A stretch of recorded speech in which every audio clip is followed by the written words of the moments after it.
Hi, And welcome back to Real Talk English Pro, the channel where Alex and Sarah have the kind of honest conversations most people never actually get around to having, and you learn natural English while you listen. If this is your first video here, a warm welcome. Stick around to the end. There is a lot to take with you today. If you are coming back, great to have you again. Today's conversation is about something every single one of us deals with: habits. The ones we want to break, and the ones we wish we could build. Why is it that some habits stick to us no matter how hard we try to drop them, and other habits, the good ones, fall apart within a week? Let's find out. You promise yourself, no more checking your phone first thing in the morning. You wake up, and before you have even thought about it, your phone is in your hand. You did not decide to do it. You just did it. That is the strange power of habits. They run on autopilot. They happen before you even realize. Today, Alex is fed up with one of his, and Sarah, who has been on her own habit journey, is going to help him think it through. Listen to how they talk about something we all struggle with, and pay attention to the language they use along the way. Alex has been trying to cut back on his phone use for months now. It is not going well. Today, he wants to talk to Sarah about it, because she has managed to change a few of her own habits recently, and he wants to know how she actually did it. why is your phone face down? That is a new look for you. That is exactly what I want to talk to you about. I am trying, genuinely trying. I have been telling myself for months I need to use it less, and I have made approximately zero progress. What does use it less actually mean for you? Honestly, it is the mindless scrolling. I pick it up to check one thing, a message, the time, the weather, and 40 minutes later, I am still there. I cannot even tell you what I was looking at, just one short video after another. And I keep telling myself I will stop after this one, and I never do. How much time are we talking about? I checked my screen time last week, 5.5 hours a day, on my phone alone. That is a lot. It is a part-time job.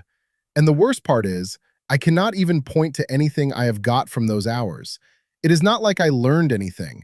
It is not like I had any fun. It just disappeared. So what have you tried? Everything. Or so it feels. I deleted social media apps. I lasted 3 days and then re-downloaded them.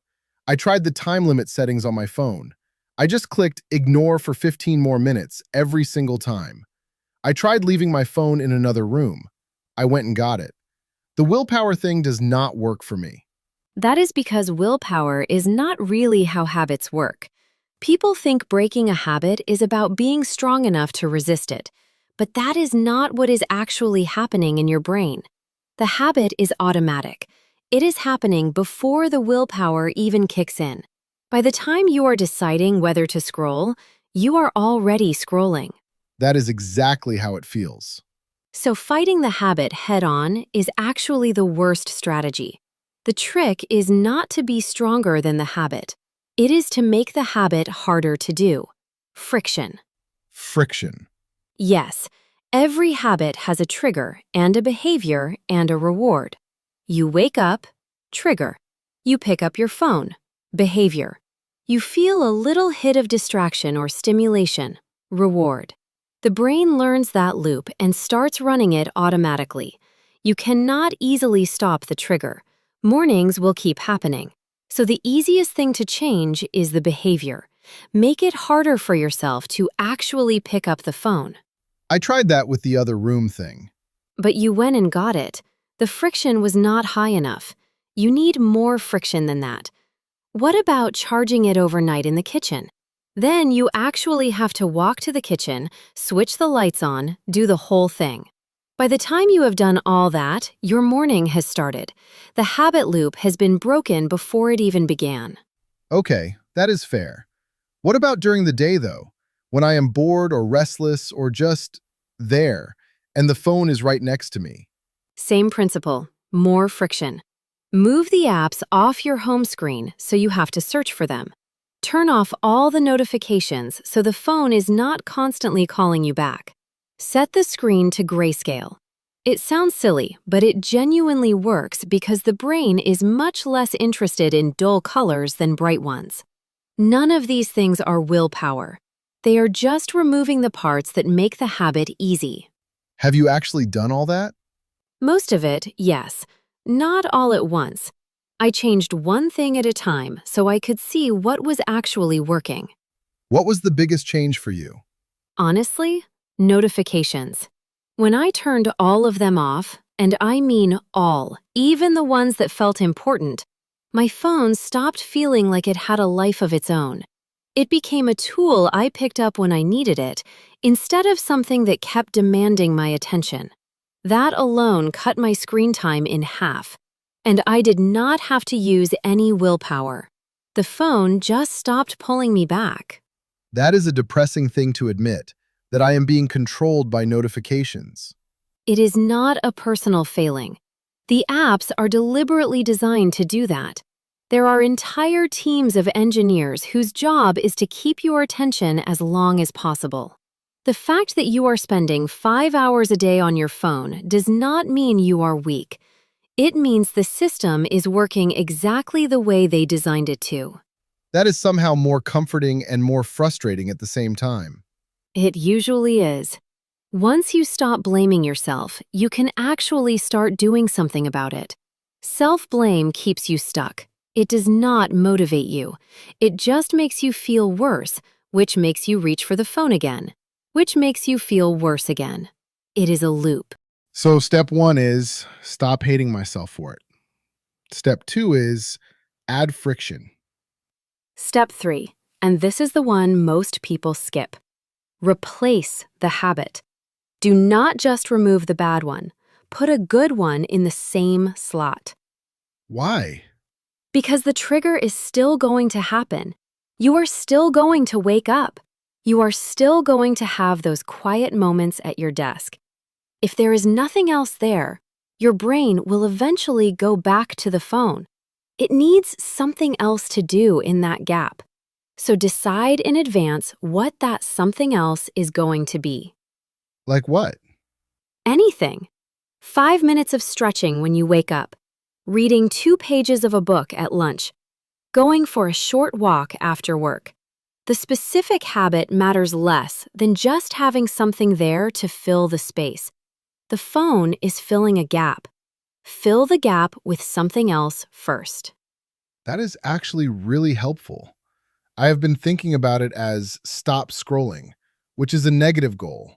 You are saying make it about do this other thing instead, which is positive. Exactly. Negative goals are very hard for the brain to act on.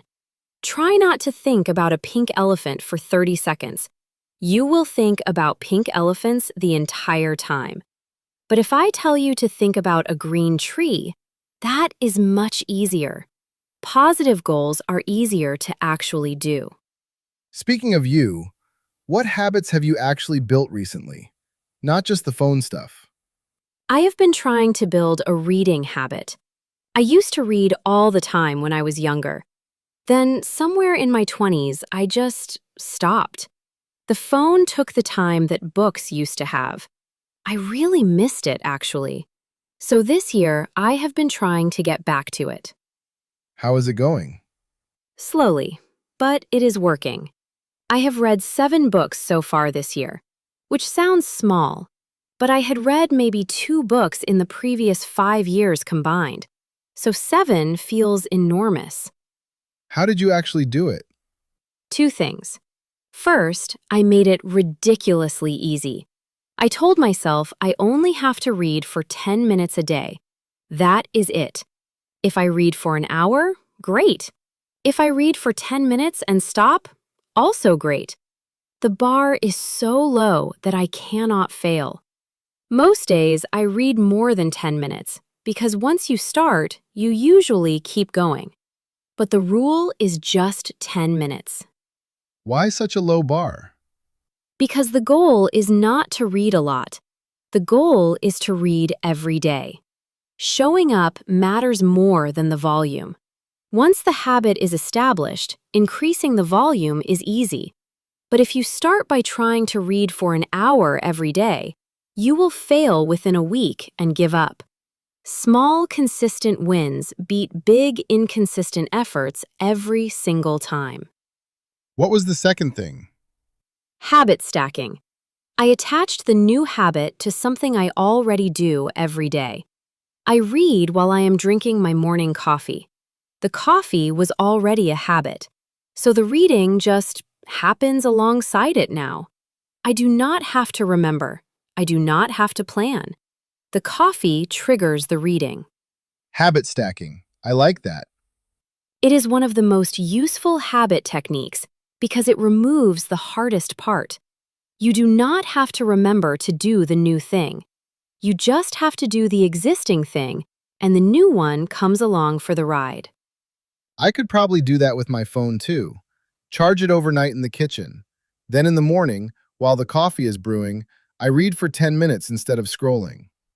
That is a really good plan.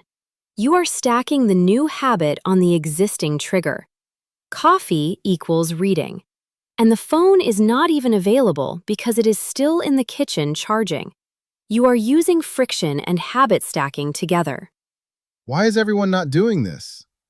Because we have been told for our whole lives that change requires willpower and motivation, both of which are unreliable. Willpower runs out. Motivation comes and goes. But systems and friction and stacking, those just work in the background regardless of how you feel that day. What about when motivation does come back though? Like sometimes I have a really productive Monday and feel great, and then by Wednesday I am right back to where I started. Why does motivation not stick? Because motivation is an emotion. Emotions come and go. You cannot build a life on them. The people who actually change are not the ones who feel most motivated. They are the ones who built systems that work even on days when they feel nothing at all. Motivation gets you started. Systems keep you going. Have you ever fallen off your reading habit, like missed a few days? Yes, about a month ago, I was traveling, and I missed 3 days in a row. I felt that familiar pull. I have already broken it, might as well give up entirely feeling, which is the feeling that kills almost every habit attempt. What did you do? Just started again. The next morning. No big deal. The rule for me is missing 1 day is fine. Missing 2 days is a pattern I want to interrupt. So if I miss 2 days in a row, I make it a priority on day 3. But missing 1 day is just life. Beating yourself up about it makes the whole thing more fragile. Never miss twice in a row. That is a useful rule. It is, because the second miss is when a slip becomes a slide. The first miss is just a normal life thing. The second miss is your brain starting to argue that you do not really do this anymore. So you have to interrupt it before it gets a chance to settle. What do you think the hardest part is of changing a habit, I mean? The middle, not the start. The start is exciting. You are inspired. You are imagining the new version of yourself. And not the end. By the end, the habit has settled in. The middle is where you are doing the work, but you are not seeing the results yet. You are reading every day, but you do not feel any different. That is where most people quit, right before the change actually starts to happen. How long is the middle usually? Longer than people expect. The popular saying is 21 days, but that is a myth. Real research suggests it takes anywhere from 2 months to 8 months for a habit to feel automatic, depending on the habit. So if you are 45 days in and it still feels like an effort, that is normal. You are not doing it wrong. 2 to 8 months, that is a long time to keep going on faith. Which is exactly why systems matter more than motivation. Motivation cannot last that long. But friction and stacking and small wins, Those carry you through the long, boring middle when nothing feels like it is working. Okay, I think I am actually going to do this. The phone in the kitchen overnight, the coffee and reading combo in the morning, no notifications, apps off the home screen. Do not change everything at once. Why not? I am inspired right now. That is exactly why you should not. Inspired Alex thinks he can do 5 things at once. But Wednesday Alex just wants the easy option. Pick 1 or 2 changes. Get those locked in. Then add the next thing. Okay, phone in the kitchen overnight. That is it. Just that one thing. Good. Try it for 2 weeks. See how it feels. Then we add the next thing. You sound like a coach. I have been on the receiving end of enough bad habit advice to know what does not work. Good systems work. Telling people to just be more disciplined does not work. Thank you, genuinely. I came in feeling stuck. I am leaving with an actual plan. That is rare. That is what coffee is for. That was a real conversation about something everyone in the world struggles with. Habits. The ones we want to drop. The ones we want to build. Now let us look at what you can take from today's conversation. We have got a lot for you today. 6 key phrases, 4 vocabulary words, and 4 phrasal verbs. 14 things in total. Let us start with the key phrases. These are natural expressions you can use when talking about habits and change. Phrase number 1, run on autopilot. This means to do something automatically without thinking about it. Habits run on autopilot. So does driving a familiar route. So does the way you brush your teeth.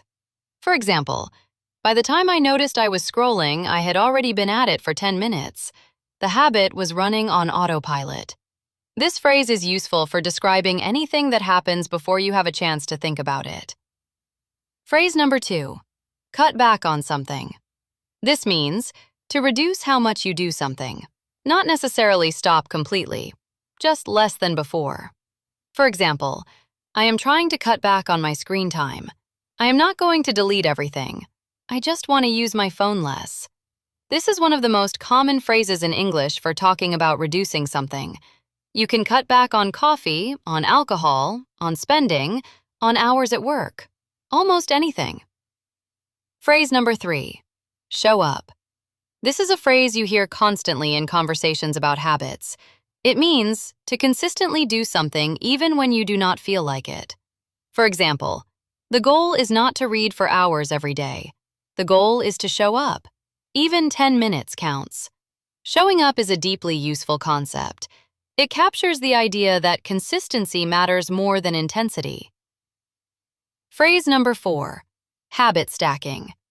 This means attaching a new habit to an existing one so it becomes easier to remember. You do the old habit and the new one comes along with it. For example, I used habit stacking to build my reading routine. Whenever I make my morning coffee, I read for 10 minutes. Habit stacking is one of the most powerful ideas in modern self-improvement, and it has a real name in English now. You will hear it everywhere. Phrase number 5, a slip becomes a slide. This means a small failure can turn into a much bigger one if you do not stop it quickly. You miss one day. That is a slip. You miss 3 days in a row. That is a slide. For example, I missed one day at the gym, then a week, then a month. A slip became a slide. This phrase captures something real about how habits fall apart. It is rarely a sudden collapse. It is a slow drift. Phrase number 6, small, consistent wins. This means small successes that happen regularly over a long period. They add up to something much bigger than occasional big efforts. For example, small, consistent wins beat big, inconsistent efforts every time. This is the philosophy behind almost every successful habit. Not big bursts of effort, quiet, repeated success. Now, vocabulary words. Words you will hear native speakers use whenever the topic of habits comes up. Word number 1, friction. This means anything that makes a behavior harder to do. In the context of habits, you add friction to bad habits to slow them down, and you remove friction from good habits to speed them up. For example, I added friction to my phone use by leaving it in the kitchen overnight. Now I have to actively go and get it. Friction is one of the most useful concepts in modern habit thinking. Word number 2, mindless. This means done without thought, attention, or awareness, often used to describe scrolling, eating, watching television. For example, it was just mindless scrolling. I cannot even tell you what I was looking at. Mindless is a strong word in this context. It captures the disconnection between you and what you are doing. Word number 3, trigger. This means something that sets a behavior or feeling in motion. In habits, every habit has a trigger that starts the loop. For example, the morning alarm was the trigger for picking up his phone. Change the trigger, and you start to break the habit. You will hear trigger in many different contexts: emotional triggers, behavioral triggers, even sound triggers. Word number 4, automatic. This means happening without conscious decision. Habits become automatic over time. For example, the phrase "good morning" is automatic for most of us. You do not decide to say it, you just do. When something is automatic, you do not have to think about it. That is the goal of building any good habit, to make it automatic so willpower is no longer needed. And finally, phrasal verbs. These are 2-word verbs that come up all the time when discussing habits. Phrasal verb number 1, cut down on. This is similar to cut back on, but slightly more direct. It means to reduce the amount or frequency of something. For example, I am trying to cut down on coffee. I went from 5 cups a day to 2. Use this when you want to reduce something specific that you do too much of. Phrasal verb number 2, stick to. This means to continue doing something without giving up. For example, the hardest part of any new habit is sticking to it for the first few months. You can stick to a plan, stick to a diet, stick to a schedule. It is one of the most useful phrasal verbs for any goal-related conversation. Phrasal verb number 3, fall off. When used with habits, this means to stop doing a habit that you used to do regularly. For example, I had a great running streak going for 2 months. Then I fell off completely after a holiday. Falling off is the universal experience of every person who has ever tried to build a habit. The good news is, you can always pick it back up. Phrasal verb number 4, pick up. This means to start doing something again after stopping, or to start doing something for the first time. For example, after my holiday, I just picked the routine back up the next morning. No drama, just start it again. You can also pick up a new habit, a new hobby, or a new language. So that is your 14 takeaways for today. 6 phrases, 4 vocabulary words, and 4 phrasal verbs, all from one honest conversation about habits. Now think about your own life. What habit are you trying to break? And what habit do you wish you could build? Try describing it using today's language. That is your practice for this week. That is everything for today. Tell me in the comments, what is the one bad habit you most want to break?